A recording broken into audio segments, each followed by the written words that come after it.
Lo más significativo de 2 siglos está en las páginas que imprimió el Mercurio desde 1827 hasta hoy. A través de 130 años, los diarios de la empresa El Mercurio no solo han reflejado con ética y conciencia periodísticas la actualidad y los problemas nacionales e internacionales, sino que han incorporado la técnica invariablemente más avanzada.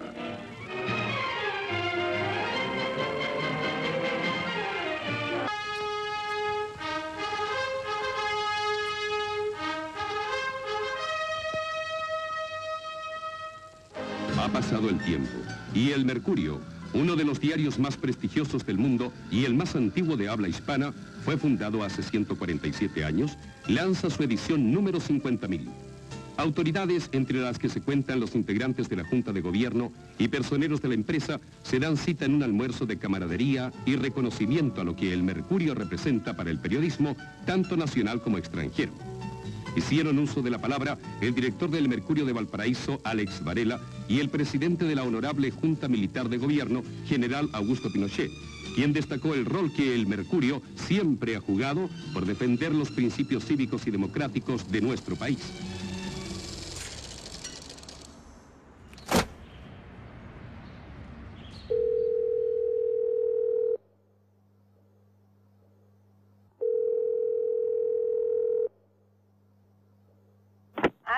Aló, buenos días. Sí, buenos días. Hablo con Montserrat Astudillo. ¿Con ella? Hola, mi nombre es Claudia Lagos, soy profesora de la Escuela de Periodismo de la Universidad de Chile. ¿Cómo estás? Bien, gracias.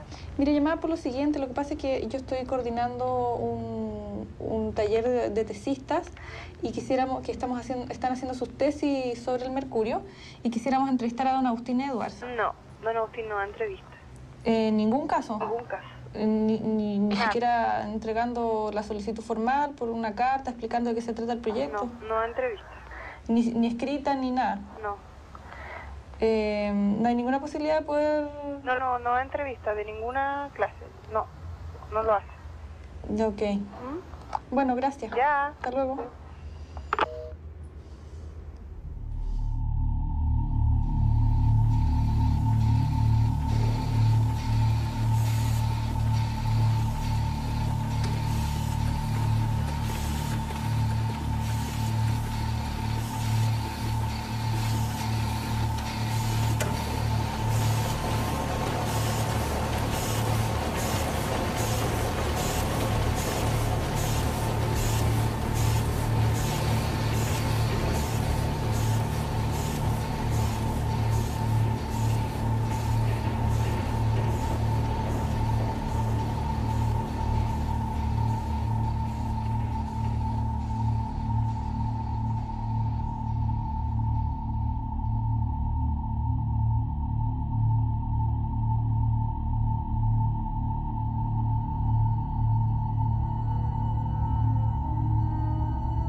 Ya, Hansen. Bueno, lo que yo preparé sobre el vínculo entre el Mercurio y los derechos humanos lo traje redactado, así que lo voy a leer. ¿Qué hizo este diario para ocultar o justificar las violaciones a los derechos humanos? de qué manera legitimó no solo los crímenes contra los derechos humanos, sino también al único gobierno en la historia que practicó la desaparición como política de Estado. Es interesante indagar aquí las razones que lo llevaron a alinearse con el silencio oficial sobre las torturas y desapariciones, en lugar de transformarse, desde su posición privilegiada, en la tribuna ideal para denunciar las violaciones a los derechos humanos. Antes de empezar a investigar cómo hacer esto, habría que también hacerse la pregunta de por qué es relevante investigar estas conductas del Mercurio hoy, 30 años después. Y la respuesta quizás sea simplemente porque el Mercurio está hoy impune. ¿Cómo estás? Bien, gracias. Encantado, muy bien. Hola. Mucho gusto. Hola, ¿qué tal? Hans Stein. Encantado. Raúl Rodríguez. Mucho gusto. Hola, Elizabeth Jara. Encantado, pues. Claudio Sereno. Hola. Hola, un gusto. Perdón. ¿Cómo estás? Disculpe. Muy bien. ¿Tu nombre? María José Vilches. Me pregunto el nombre como si me fuera a acordar.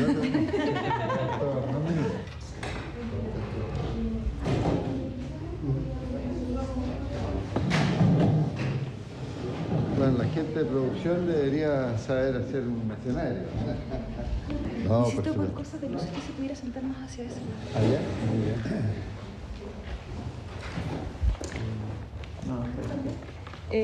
Bueno, nosotros habíamos intercambiado correos electrónicos. Mi nombre es Claudia Lagos, soy académica de la Escuela de Periodismo de la Universidad de Chile. Y en este momento, desde enero más o menos, estoy coordinando un taller de memorias. Los 6 muchachos que están acá son egresados de periodismo de la escuela y están haciendo su memoria sobre la influencia del Mercurio en los últimos 30 años. Cada uno aborda aspectos, va a abordar más bien aspectos específicos, porque estamos en una primera etapa que tiene que ver con el contexto general más bien del diario, su influencia política, económica, social. Y este taller es parte de esta investigación, es parte de un documental a cargo de la productora Ignacio Agüero, y que está documentando el proceso de investigación. Pero eso no me lo habían dicho, ¿verdad?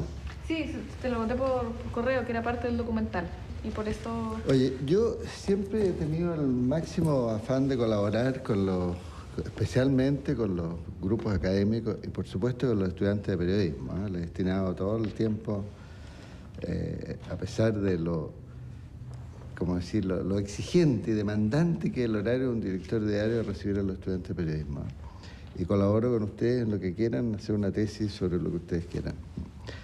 Pero lo del documental, a mí me gustaría dejarlo congelado, ¿no? ¿Por qué no lo vemos después eso?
con un hecho muy recordado dentro del contexto de la reforma universitaria. Ocurre un episodio que ya todos conocemos, que es el cartel que colocan los alumnos de la Universidad Católica, donde dice chileno el mercurio miente. Sí. Mire, en realidad el Mercurio, como todo diario serio, se preocupa de las cosas que son importantes en el país. Y indudablemente que un movimiento universitario desde ese carácter, con toma de la universidad y con carteles afuera, y fue un hecho muy importante desde el punto de vista periodístico. Ahora, nosotros percibimos en eso ya una aparición de la izquierda en la universidad, ya oficialmente, como quien dice. Y fue eso lo que produjo el tema este que fue tan... El mercurio miente, viene porque se dijo ahí que había comunistas metidos en esto. Y en realidad no eran comunistas, sino que en ese momento, por lo menos nosotros los burgueses, no entendíamos la diferencia entre un comunista y un socialista. No era gente del Partido Comunista, pero era gente de izquierda. El Mercurio insistía, digamos, en descalificarnos, nosotros decidimos poner eso y el Mercurio ahí se editó con todo. Yo dos días antes de la toma, me entrevisté con el ministro de Interior, Leighton, en ese tiempo, y le dije, esto va porque no se ha cumplido con los acuerdos, y Leighton quiere impedir la toma. Y nos invita a un almuerzo en casa del cardenal para ver si se puede conseguir eso por la vía de la diplomacia, podríamos decir, y no de la guerra, que significaba en el fondo la toma. Y el cardenal nos apoya delante de Leighton. Dice, no, aquí no, aquí hay que ir a esto, ¿eh? O sea, si alguien nos manejaba, era el cardenal, digamos, para decir así. Si alguien nos digitaba, nosotros era el cardenal. Y nosotros observando, sorprendidos, digamos, como el cardenal nos apoyaba.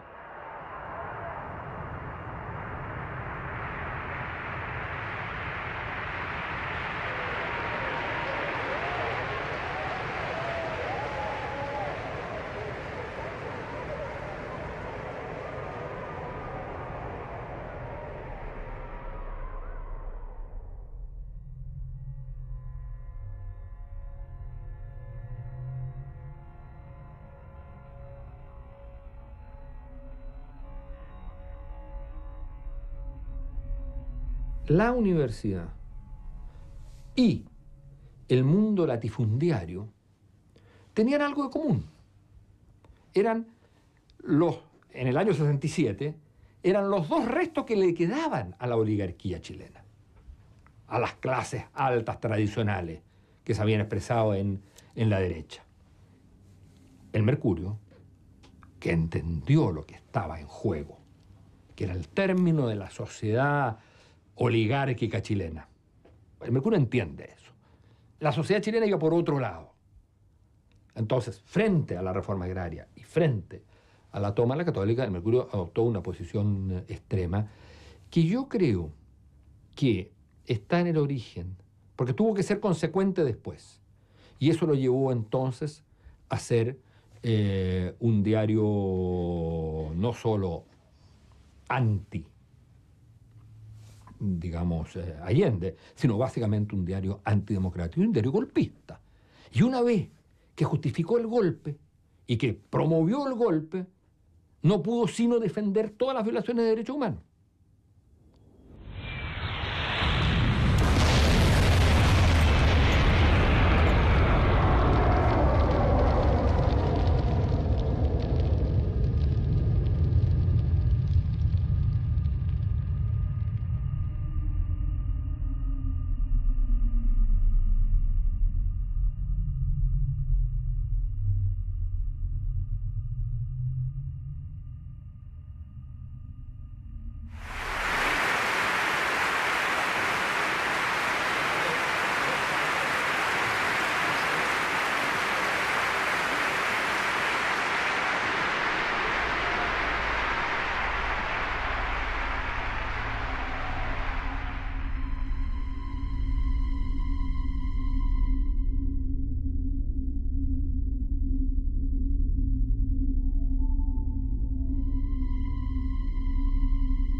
La prisión política y las torturas constituyeron una práctica institucional de Estado que es absolutamente inaceptable y ajena a la tradición histórica de Chile. ¿Cómo pudimos vivir 30 años de silencio?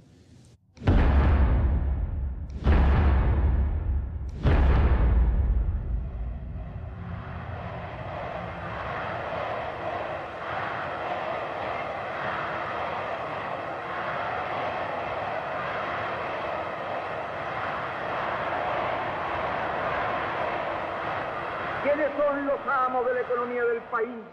¿Quiénes son los que determinan lo que se produce? ¿Quiénes son los que controlan la distribución de los productos? ¿Quiénes son los que influyen determinantemente en la fijación de los precios? ¿Quiénes son los que gozan del crédito y las divisas?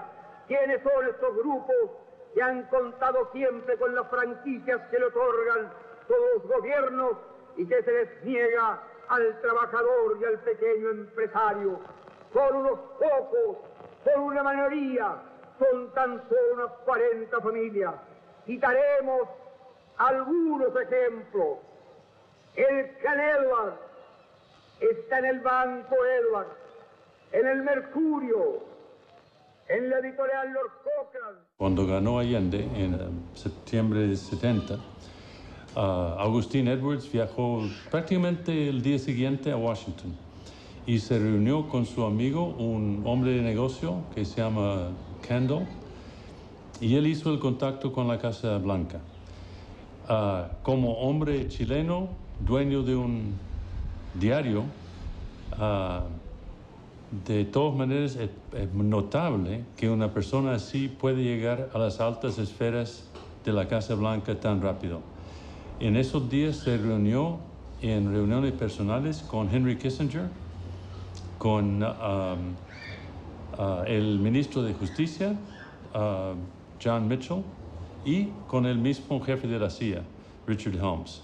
Y ahí empezaron a hablar, ahora tenemos los documentos de las conversaciones, todavía tachados, pero se nota, se da cuenta del tema de la conversación. Era obviamente cómo evitar que tome la presidencia Salvador Allende. Y específicamente hablan de la posibilidad de una opción militar. Quiero señalar frente a ustedes lo que es la moral de alguna prensa. Y quiero decirlo porque es la primera vez que lo voy a decir.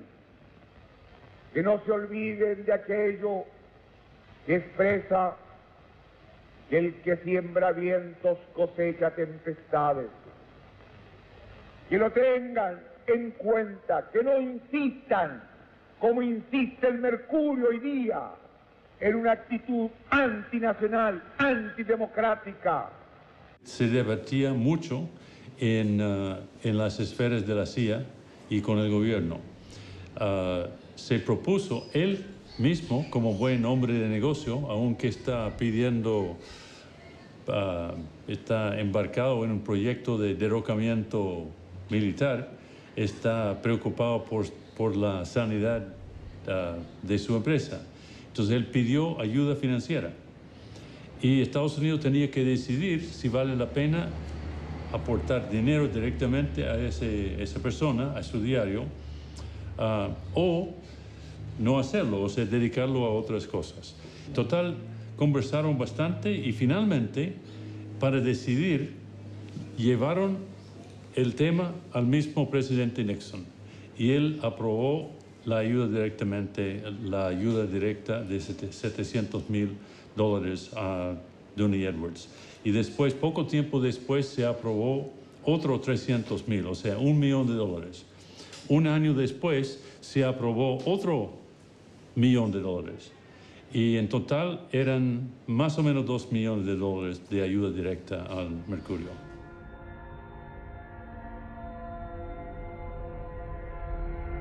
¿Usted conoce en qué eran usados esos dineros? No, yo le digo una cosa, nosotros no manejamos para nada la parte financiera. Así que yo no supe absolutamente nada. Todo esto se hacía por otra vía enteramente distinta, si es que hubo, yo nunca lo supe. De todas maneras, usted tenía un cargo bastante importante. Pero como le digo, nosotros el director mismo no tenía tampoco ninguna idea de esto. Todo eso pasaba por esa corriente. Eran dos. Sobre todo considerando que la CIA no era un avisador formal como cualquier otra publicidad. O sea, estamos hablando de un financiamiento que perseguía ciertos intereses. ¿Usted sabe el monto de estas $700.000 el primer año, hasta $1 millón y más. Decía, y eso sale en el informe Church, que es los archivos desclasificados. Yo no sabía la realidad. Eso fue, sinceramente, primera vez que conozco las cifras. 950.000 adicionales después, a partir de... Al final, se supone que fueron casi 2 millones de pesos, de dólares, disculpe. Claro. 2 millones de dólares al No diario. sería raro porque en realidad el avisaje cayó tan verticalmente y el diario siguió caminando. Yo tuve una cierta disminución en la renta, pero nada más, no fue una cosa muy...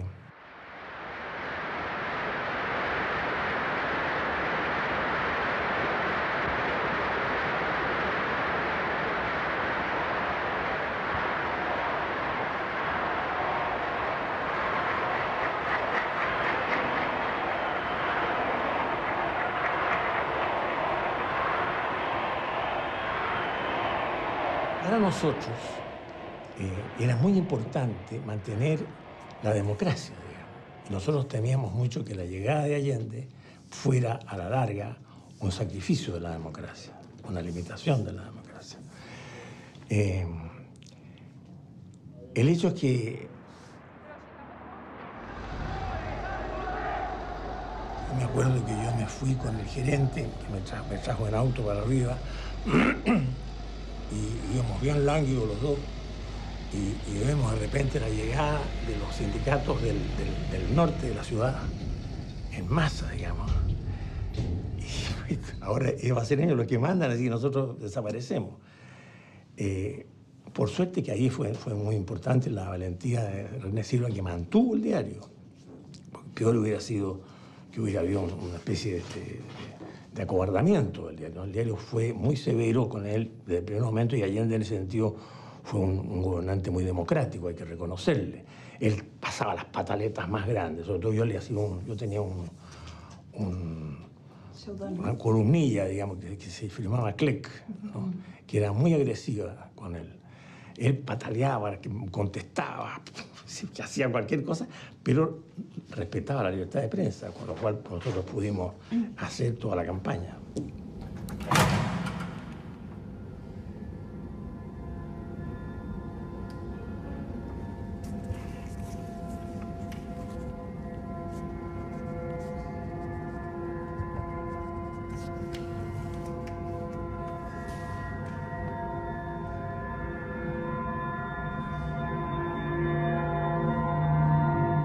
¿Qué opinión le merece esta intervención extranjera en capitales? Me parece pésimo. Si hubiera yo sabido, habría tenido esa actitud.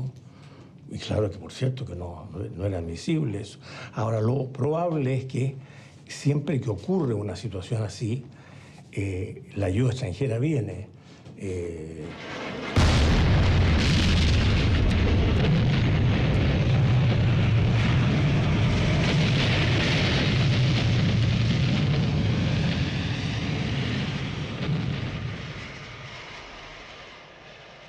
Bueno, al otro día del golpe sucede que muchos diarios no amanecen, desaparecen completamente. ¿Cómo se vive esa desaparición del resto de los medios en el Mercurio? ¿Hay alguna preocupación? ¿Es un tema dentro del...? Claro que es un tema. Es un tema, pero nada más que un tema, no una preocupación, digamos, porque, qué sé yo, ya escapar nosotros ya era una gran cosa. Un náufrago normalmente no se preocupa de los otros, salvo que sean parientes de él, ¿no? Y en este caso eran competidores. Así que...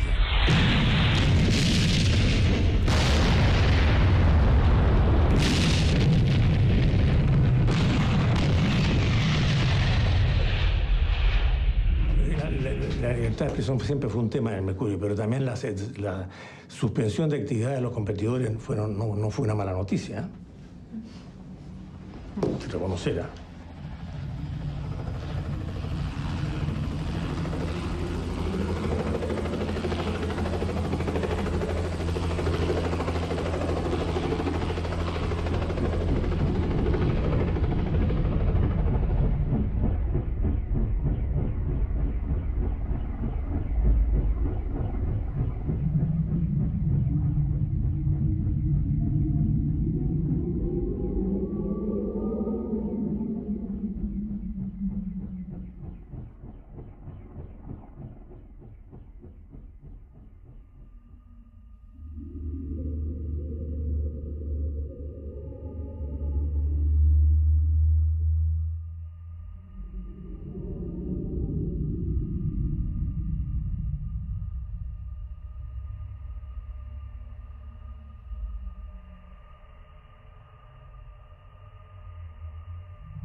Deberíamos.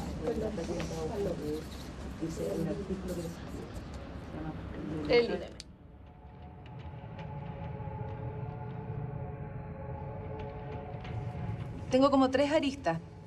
Uno que está relacionado como con los antecedentes que me pueden entregar los familiares de los detenidos desaparecidos, que es como reconstruir la historia a partir de ellos, de sus antecedentes, de su historia, de lo que tengan que contar.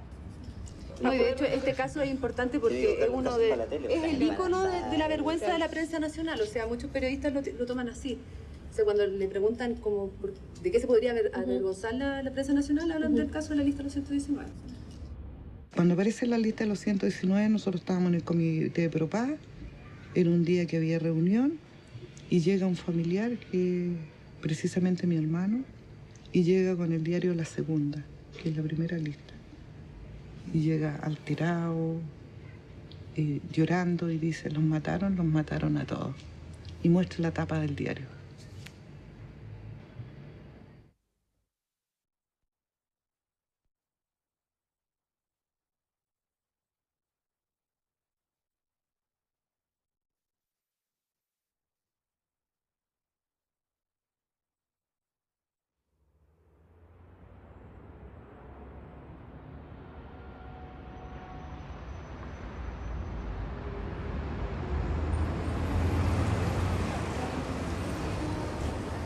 ¿Y qué fue la lista del 119? La lista de los 119 es un montaje comunicacional que articuló la dictadura para dar una respuesta por el cuestionamiento internacional que había por las personas que estaban detenidas y estaban siendo reclamadas por sus familiares. A esa altura, en el año 75, habían cientos de personas que estaban en la calidad de desaparecidos. Y ante estos cuestionamientos, la dictadura orquestó mediante la DINA y sus contactos en el Cono Sur la aparición de 2 listas en 2 medios que tuvieron solamente una edición. Que una fue la revista Lea en Argentina y la otra publicación fue el diario Novo Dia en Curitiba, Brasil.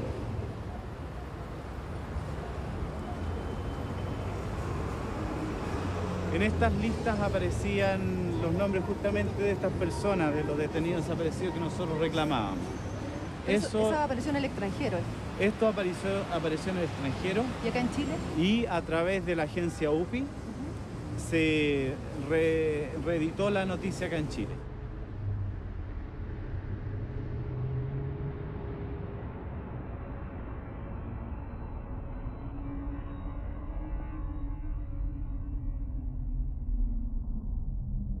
Nada se publica en este país en un medio que no sea de la satisfacción del dueño de la empresa.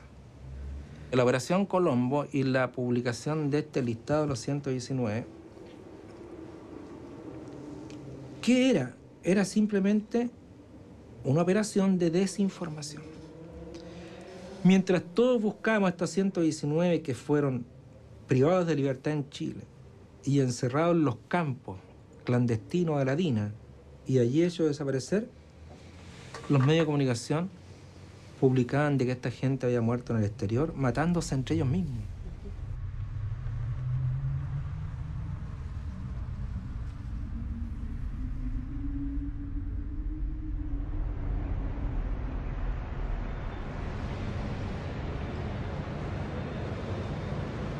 Cuando a Arancibia lo detienen, le secuestran en su poder muchos elementos que después les sirvieron como prueba en su contra. A él le secuestran en su poder una gran cantidad de cartas que él le enviaba a la DINA exterior, y también le fueron secuestradas cartas que él recibió de la DINA, donde quedaba claro cómo le pedían a él que interviniera en la publicidad de este plan, que yo siempre considero que era muy macabro, de hacer aparecer en la Argentina como muertas personas que en realidad habían desaparecido en Chile, con la utilización de cadáveres argentinos no reconocibles. Eso fue lo más monstruoso del operativo Colombo. Al mismo tiempo, cuando él lo detienen, le encuentran en su poder 5 cédulas de identidad de ciudadanos chilenos, porque la idea era aprovechar un cuerpo argentino no reconocible y unirle a ese cuerpo una cédula de identidad de un desaparecido en Chile. para que quedara claro que, por lo menos para lo que se quería mostrar en Chile, que en realidad estas personas desaparecidas en Chile no estaban en Chile, sino que habían cruzado a la Argentina y se habían muerto en enfrentamientos con sus propios compañeros de armas. Estaba yo con una amiga muy querida que es Arcadia Flores, que posteriormente a ella la mataron. Estábamos dirigiendo el grupo y nos pasa el diario y empezamos a leer la lista y estaban los familiares ahí. Tú comprenderás que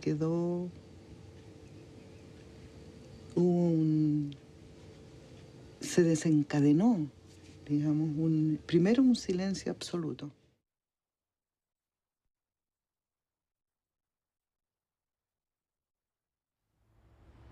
Había nuestras mamás que se deshacían en llanto y estábamos las que éramos un poquito más fuertes, consolándola, diciéndole que no creyeran porque no era la verdad.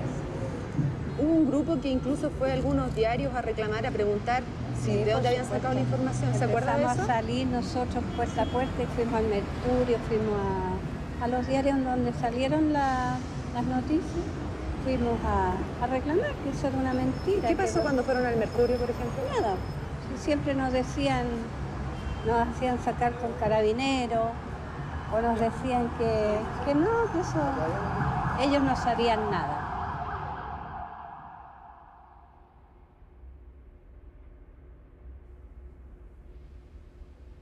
No sé si recuerda usted una información de una lista de personas que supuestamente había sido asesinada en el extranjero.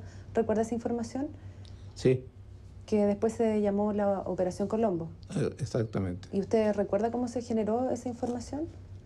No, yo no sé, eso no tengo la menor idea porque sé que le entregaron una información, o sea, que llegó una información Al Diego Portales. Al Diego Portales. Sí, yo entrevisté a un periodista de La Segunda que incluso lo mencionaba usted, sí, como que usted había sido la persona que entregó esa información claro, a los medios. Eso es falso.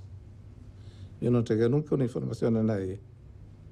Yo nunca entregué nada que tuviera que ver con prensa directamente. Es una falsedad porque el que entregó esa situación fue Willoughby. Él era secretario de prensa. Él era el que estaba a cargo de entregar ese tipo de información. Claro.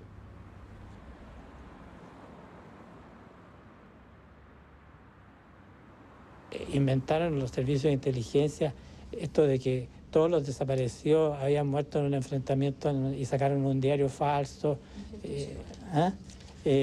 No podía ser más burdo y malo, y ahora yo creo que ¿cuántos van a ir para adentro por eso?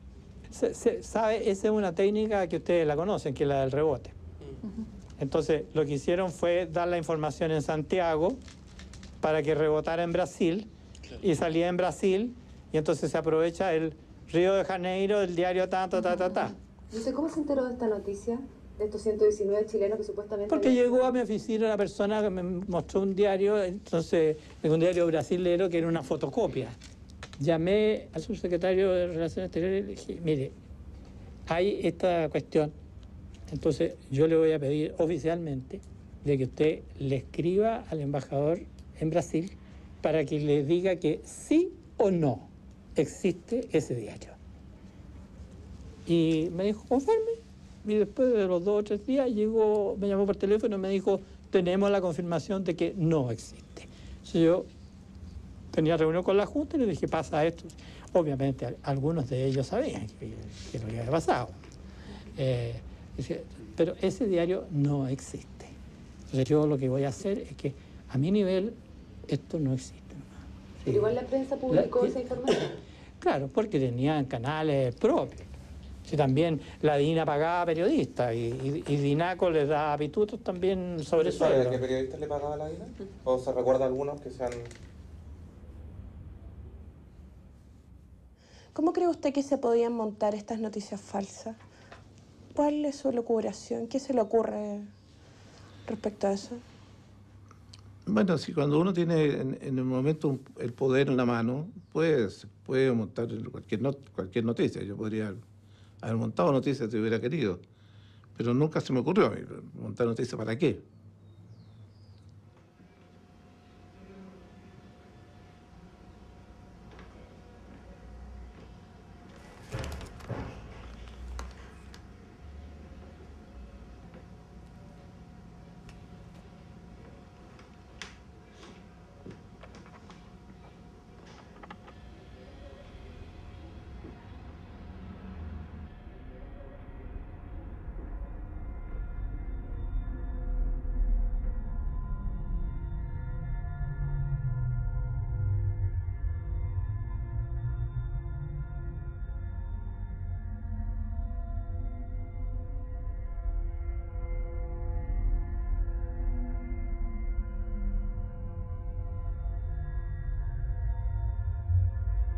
Ahora, no entiendo la noticia falsa de esto de los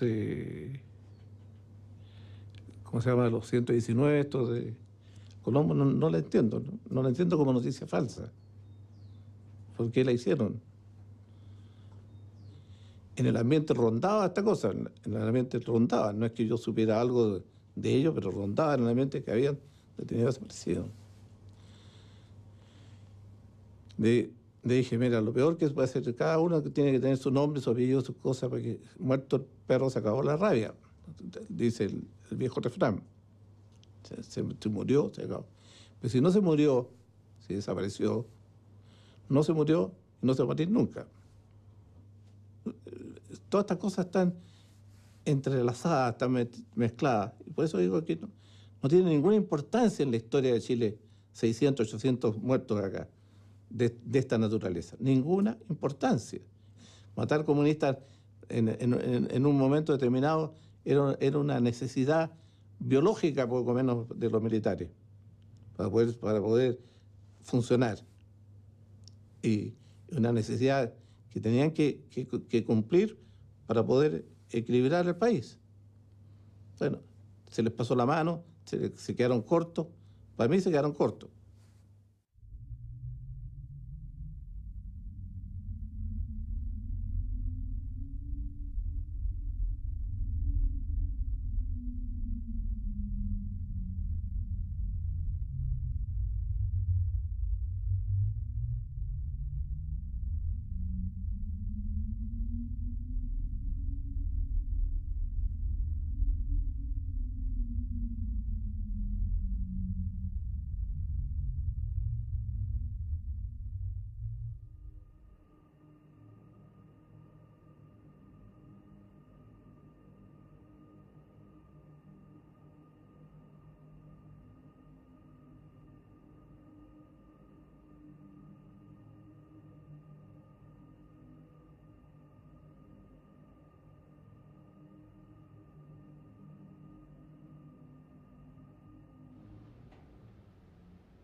Únanse los atletas en la hermandad de una nación que renace.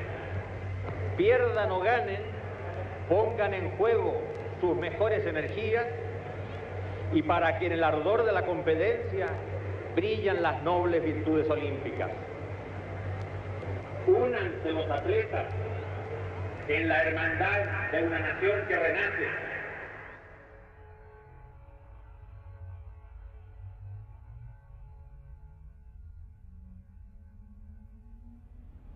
Una de las características de las prácticas periodísticas es la verificación de las fuentes. ¿Alguna vez ustedes cuestionaron la información que les entregaban? A nosotros teníamos información propia. Sí, yo soy relativamente orgulloso, no crea que no. Estoy bastante indignado por lo más con esta entrevista muy irrespetuosa que me están haciendo. Pues yo no venía preparado para esto, yo para un acoso político no venía preparado. No, yo encuentro que no es político, son hechos que sucedieron y es importante. Muy político, muy político. Está orientado claramente a un punto. A conocer el funcionamiento de la prensa en dictadura.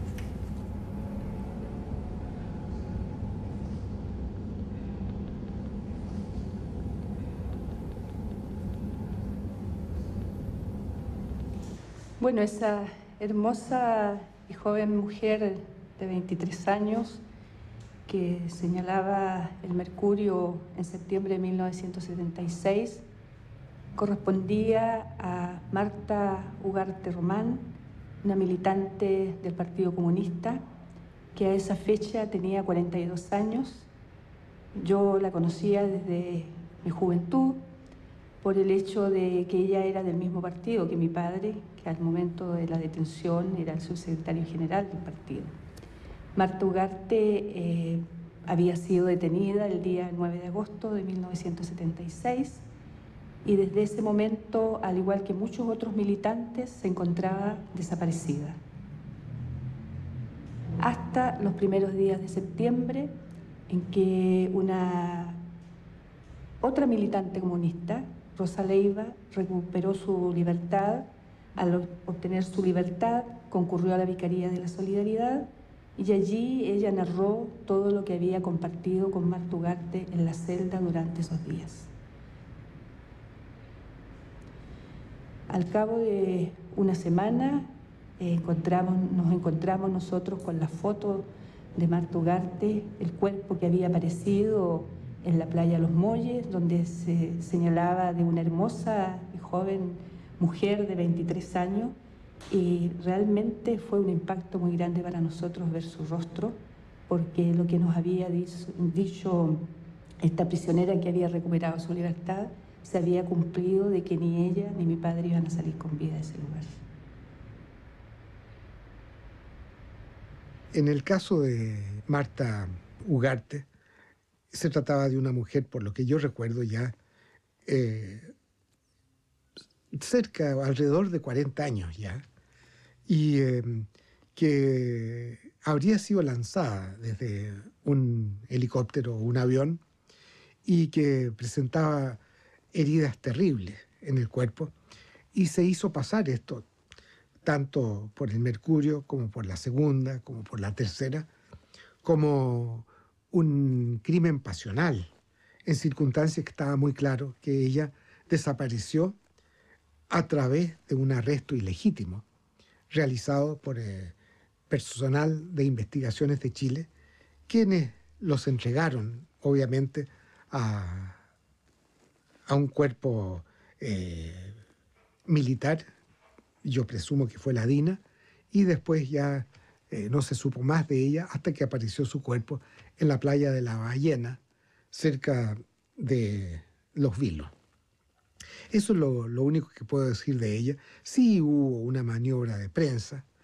Llegué yo a interrogar a algunos periodistas que revelaron de una manera muy elocuente este crimen pasional, en el cual obviamente no se puede creer.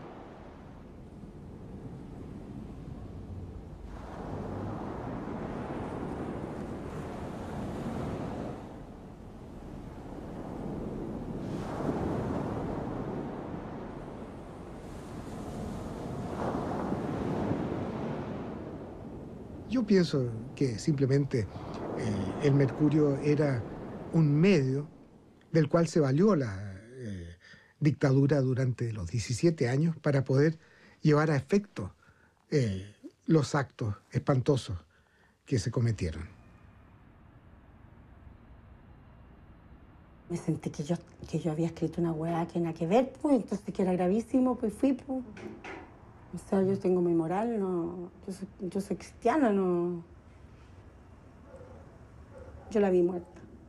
Creo que fui de las pocas que la vio en la morgue. La encontré mucho más joven, además. Estaba tan delgada. Esa cuestión la tengo aquí.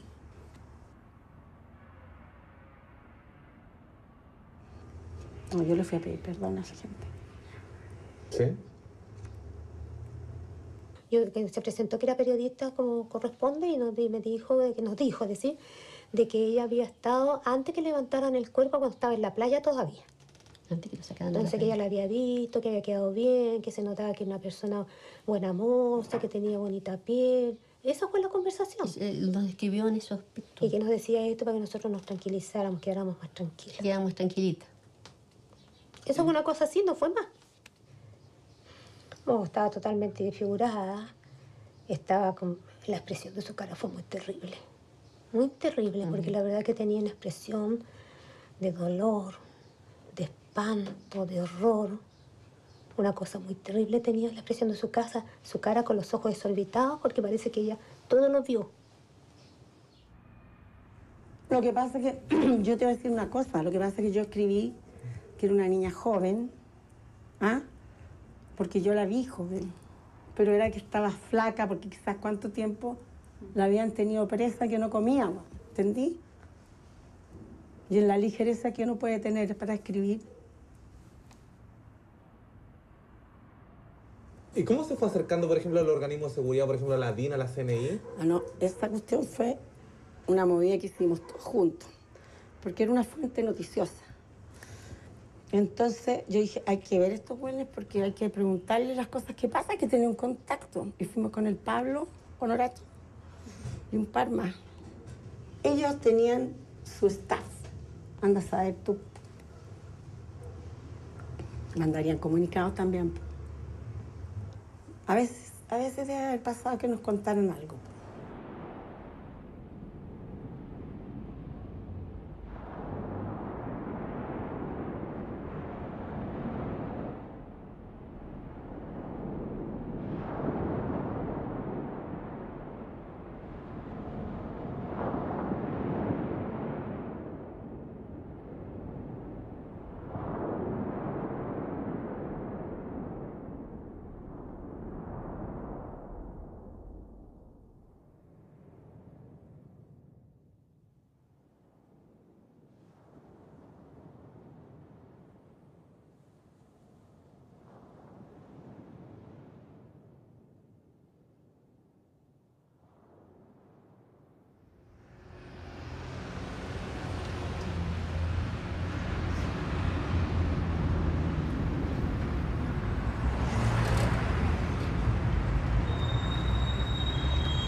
Hablo de la familia del Mercurio. Sí, que en el fondo la familia lo que le interesa es rescatar y que permanezca el concepto del diario, que es el concepto que ha mantenido desde los primeros agustines que llegaron y que se plasme en el diario del día a día.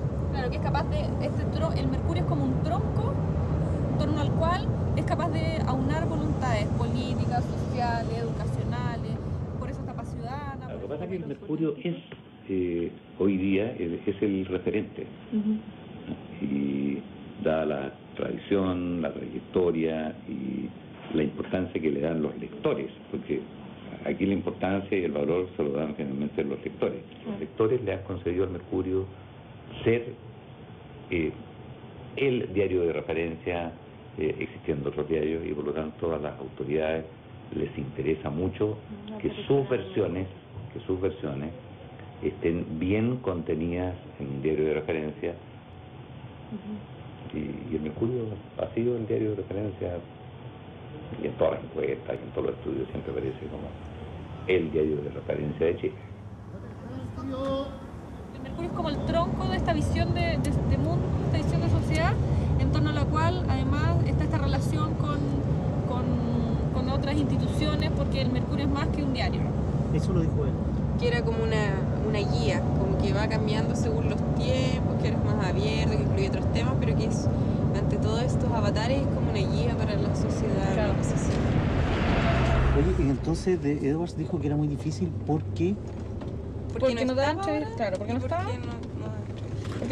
no da entrevistas, porque era tímido y porque estaba medio sordo. Un poco sordo. Un poco sordo, sí. Una de las entrevistas más difíciles de mi vida fue para el centenario del diario El Mercurio, que en El Mercurio me pidieron que entrevistara a don Agustín Edwards. Ya estábamos en Democracia. Y fue difícil porque, en primer lugar, es muy difícil entrevistar al patrón, ¿no es cierto? Yo no tenía ninguna confianza con él. Y tenía la conciencia clara de que había preguntas incómodas que yo debía hacérselas al dueño del diario en su diario. No se la doy a cualquiera. Y después me metí en temas de prensa, digamos, que también había bastante tema. Y finalmente un gran recuadro con con el Mercurio como responsable, qué responsabilidad asumía por haber sido tan sigiloso, digamos, tan cuidadoso, durante el régimen militar. Aquí tengo unas 2 o 3 preguntas a las que le hice, tenía yo interés de leerla. Dice, ¿cómo explica usted que durante el gobierno militar el diario no haya usado todo su poder para que imperara el Estado de Derecho que siempre ha defendido editorialmente? Entonces, dice que hay que ponerse en los tiempos. Hubo censuras, bandos, decretos excepcionales. Era muy difícil o imposible la investigación periodística. Pero finalmente no fue por temor ni por presiones que publicáramos poco de lo que ahora sabemos, sino que porque no teníamos información seria sobre las acusaciones que en ese tiempo circulaban como rumores imposibles de confirmar.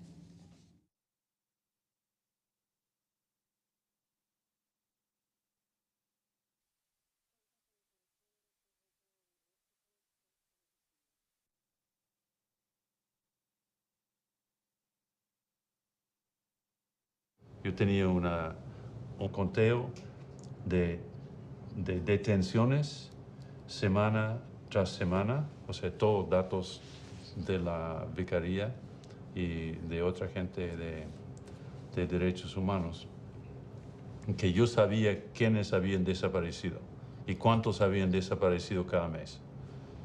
Eso durante o sea, mientras estaban desapareciendo, yo estaba haciendo ese conteo.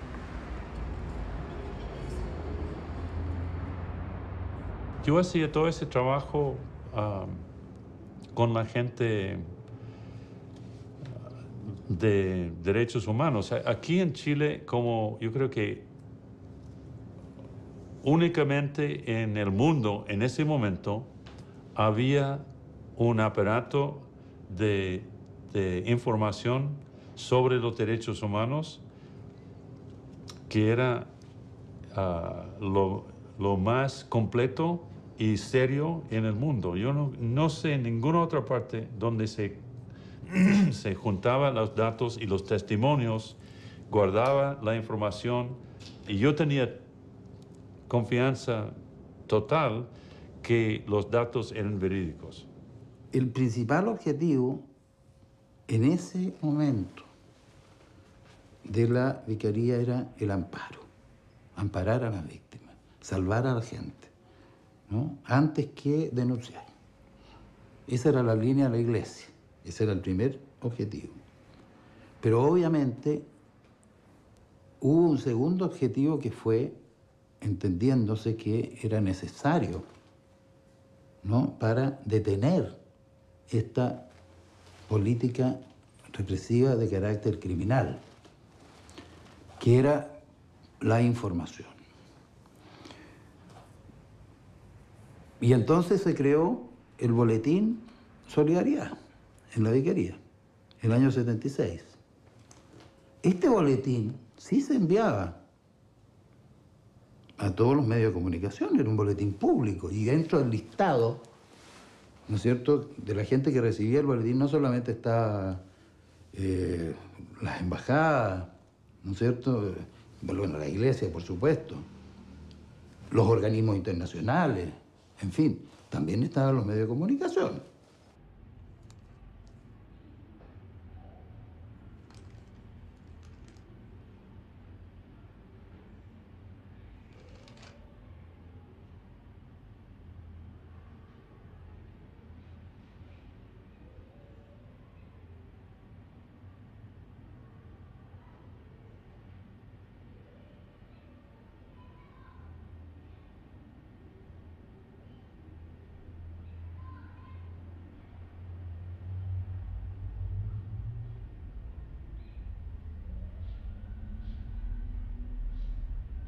Yo una vez dije en Radio Cooperativa, y se armó un pequeño lío, que la prensa chilena le debía una explicación al país.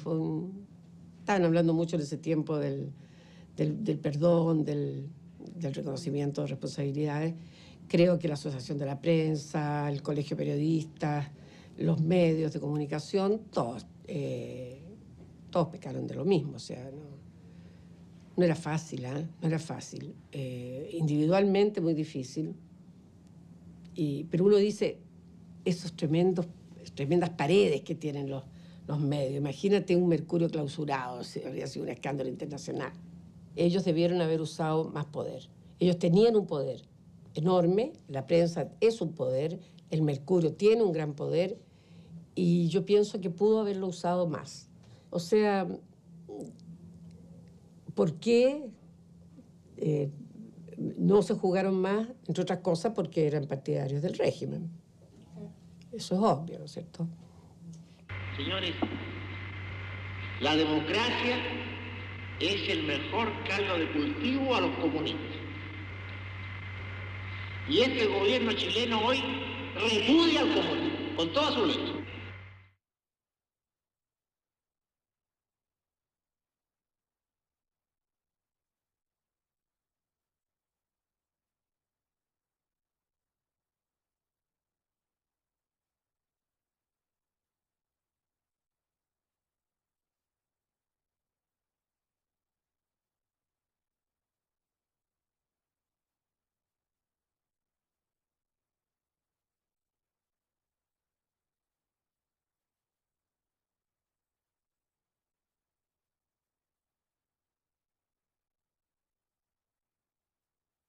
Nosotros decidimos hacer una manifestación en el frontis del diario El Mercurio, ahí en compañía con Morandé, y llevamos varios carteles que decíamos que el Mercurio tenía responsabilidad en los crímenes, y nosotros logramos un gran número de familiares entrar al Mercurio, que tenía un portero y que cuando supo quiénes éramos nos querían echar a la calle. Nosotros entramos igual y alcanzamos, yo recuerdo, alcanzamos a subir las escaleras, que era el Mercurio era súper grande la entrada, había un hall abajo, una escalera al centro y que daba con oficinas para ambos lados.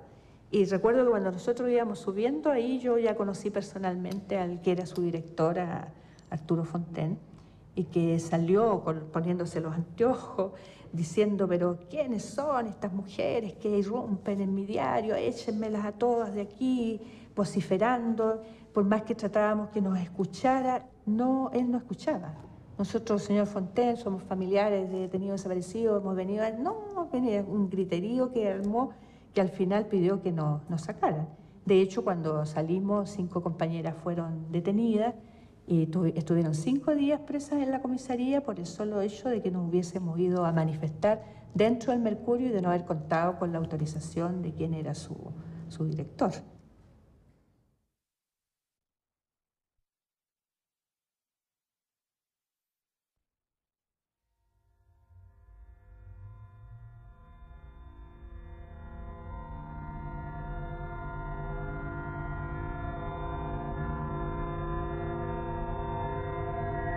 Cuando se produce una situación internacional como era esta, porque esta era mucho más que un problema chileno, era una especie de experiencia socialista nueva de la democracia, digamos, dentro de un régimen marxista. Era una cosa de gran interés para el propio movimiento comunista, así que ellos tienen que haber tenido también muchos recursos. ¿Y usted sabía de las gestiones que estaba haciendo Agustín Edwards? Oiga, yo fíjese que una cosa yo le voy a decir, yo venía preparado para otra cosa, para una entrevista no política.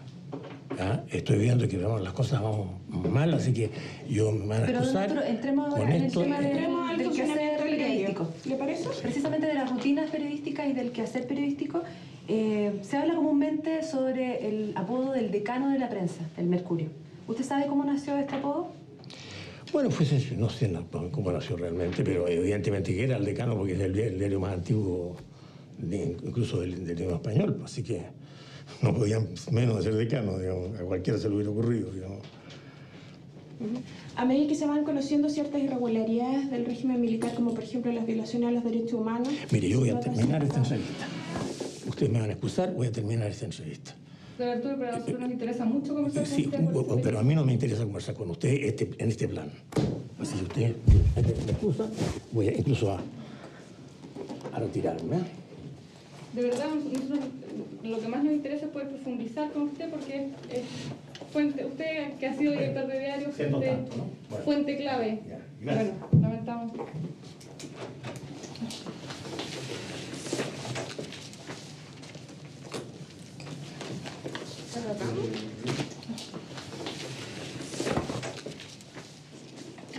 Partamos la base, yo creo que habrá consenso sobre eso, que el Mercurio tiene una enorme responsabilidad de las violaciones de derechos humanos y que es uno de los actores que no ha reconocido esa responsabilidad.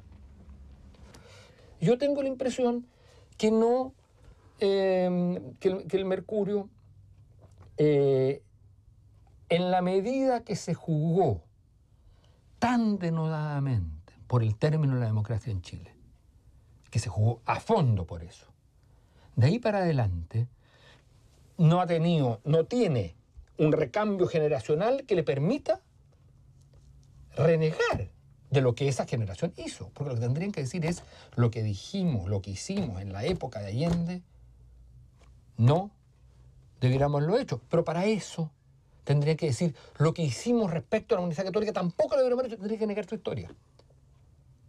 Entonces, en ese sentido, si hay un actor que va a defender siempre las violaciones de derechos humanos y que nunca va a poder ser portador de un mensaje, digamos, libertario y democrático, es el Mercurio. Aunque a muchos de nosotros nos den columnas a veces para opinar, aunque el diario aparezca a veces con un cierto pluralismo, sin embargo, su esencia es la del Chile autoritario, más duramente derechista y...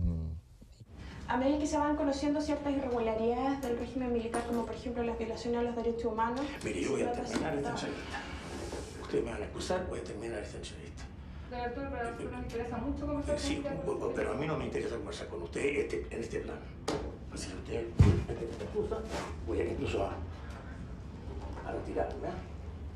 De verdad, lo que más nos interesa es poder profundizar con usted porque usted que ha sido director de diario, fuente clave. Bueno, lamentamos.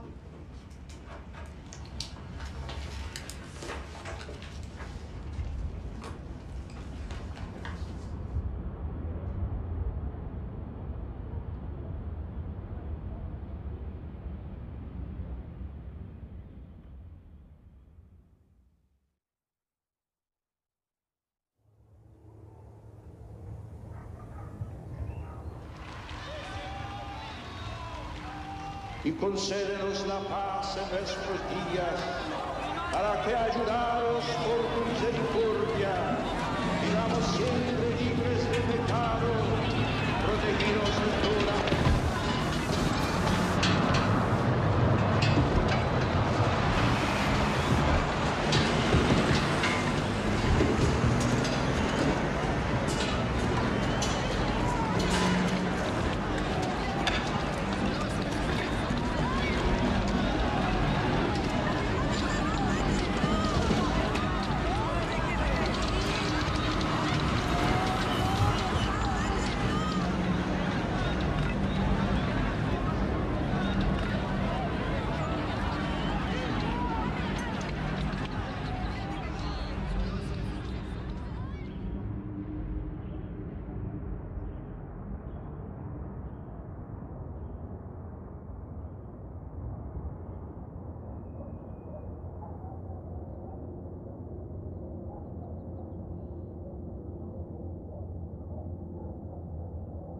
el montaje de esto del diario Mercurio, ¿cierto? Parte de una foto en la cual yo sí aparezco en la universidad, que fue obtenida de los organismos internos, o sea, una CNI interna que nosotros teníamos en la universidad, y se me involucra junto con una foto que supuestamente del Parque O'Higgins, del incidente, acusándome que ser uno de los violentistas en el Parque O'Higgins cuando vino el Papa.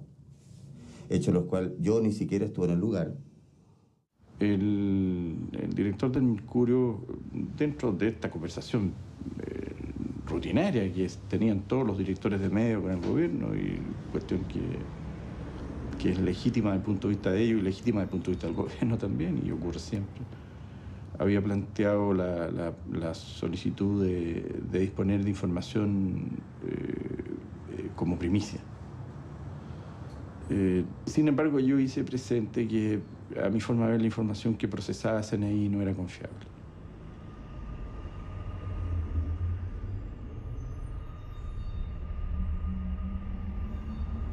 Cuando se está en la moneda y se ve esos datos, uno dice, atención, a lo mejor no toda la información que llega a CNI es consistente y la práctica hace surgir el escepticismo. De manera que cuando a mí me entregaban periódicamente información sobre el estado de las investigaciones, no me parecía que hubiera consistencia en la información. Y por esa razón yo le dije en reiteradas ocasiones al director del diario de que no disponía de esa información, que no me parecía confiable la información que por el momento se tenía.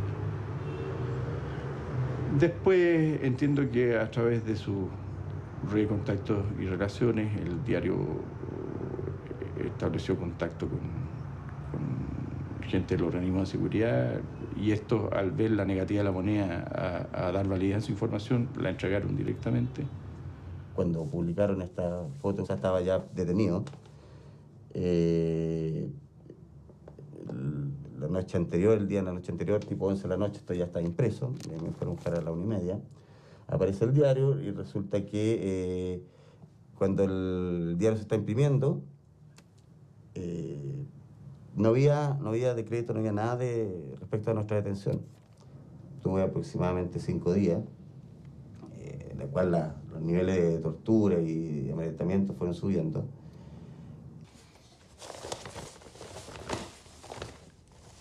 Este soy yo, Jorge Jaña. Fui producto de esta foto, de esta publicación. Fui detenido sin saber por qué. La CNI me arrestó en mi casa, en mi domicilio, y me llevó al cuartel de Borgoño, encapuchado, donde fui torturado sin saber por qué.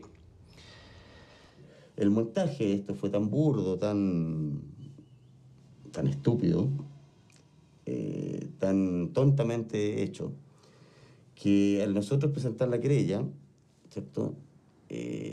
Esto lo acogió un juez. Y en aquellos tiempos, ¿cierto?, que lo acogiera un juez era importante, porque no acogían recursos de amparo que estaban peligrando la vida de las personas, pero esto era tan claro, tan burdo, que sí lo cogió y le significó 2 veces el careo del señor Cuadra con el señor Edward. Se carearon y le significó la detención al señor Edward. Pero se mostró claramente que todo este montaje está todo organizado, digamos, casi formalmente, entre el Mercurio, el gobierno, la CNI, que al final eran uno solo. Vino la querella de parte de los afectados y en la investigación judicial a mí se me consultó como responsable del Ministerio de Secretaría General de Gobierno si tenía conocimiento de la entrega por el Ministerio de esa información y en especial si yo había entregado la información, a lo cual respondí negativamente porque efectivamente hasta el día de hoy yo no sé quién entregó la información a quién.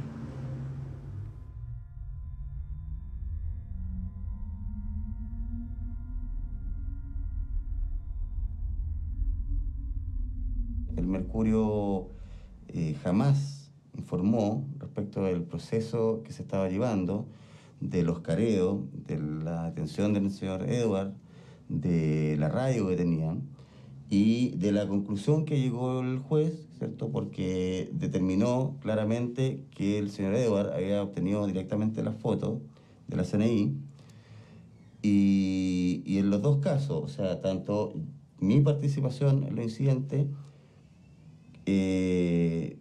como lo que ocurrió en el proceso, por un lado lo ocultaron y por otro lado mentían. Toda esta situación de detención, de tortura, muy pocas veces la he comentado.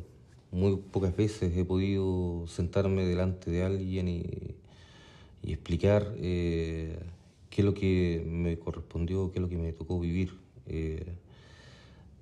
Y particularmente muy pocas personas saben que la responsabilidad de esta situación de detención mía se debió a la gestión del mercurio. Y es importante que se sepa o es importante determinar que precisamente estos abusos de poder que se hacen con la publicidad dañan no tan solo la imagen inmediata de una persona, sino que también se daña parte de la vida completa. Es un tema que para mí es sumamente sensible, no lo he podido conversar aún con la familia cercana.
Queremos expresar nuestro más profundo agradecimiento a todos los sectores del país que nos dieron su apoyo durante este doloroso periodo. Al presidente de la República, quien se mantuvo permanentemente interesado por la situación que nos afectaba. Le hacemos llegar nuestro reconocimiento y el de toda nuestra familia. Al ministro Interior y a todas las autoridades de gobierno que colaboraron estrechamente con nosotros para salvar la vida de nuestro hijo tan cruelmente amenazada por sus captores. A las instituciones policiales, carabineros de investigaciones, por el acendrado profesionalismo de que dieron muestra, así como las nobles virtudes humanas de sus hombres. Nuestra especial gratitud para todos los medios de prensa del país y del continente. Señor Edwards, antes del secuestro o desaparición de su hijo en Chile, ha habido otros casos de personas que por motivos políticos han desaparecido y hasta el momento actual no aparecen, no se sabe dónde están. ¿Cómo ha cambiado su visión de ese problema luego de la experiencia vivida con su hijo Cristian? ¿Usted qué diría a esas madres que todavía no encuentran a sus hijos? ¿Quisiera decirles algo después de su experiencia? Tener fe nomás. Hay que tener fe en el Señor. Y que lo que Él decía, por último, es una cruz que te mandan y es una señal. Es una señal que no necesariamente mala, todo lo contrario. Es más bien positivo, porque a nosotros nos produjo muchas cosas positivas. La unión de la familia, hermanos con quien no habíamos hablado mucho tiempo, se juntaron. Fue muy positivo.